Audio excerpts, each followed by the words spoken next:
আটা দিয়ে পানিতে চুবাই দিচ্ছে। ডুবিয়ে দেওয়ার পরে আপনার পুঁটি মাছ এবার দেড়কা মাছ বোতল ঢুকে যাচ্ছে, তখন ওই মাছটা আটক হয়ে যায়। এই বোতল,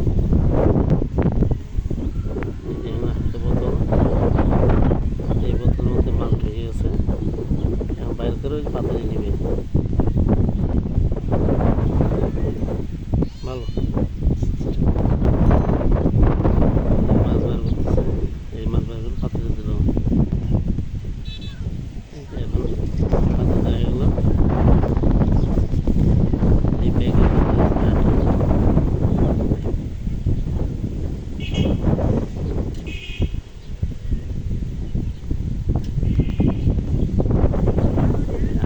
আটা দিচ্ছে বাইর করে, এবার আটা দিল যে এই যে পানিতে ডুবাই দিল। পানিতে ডুবাই দেওয়ার পরে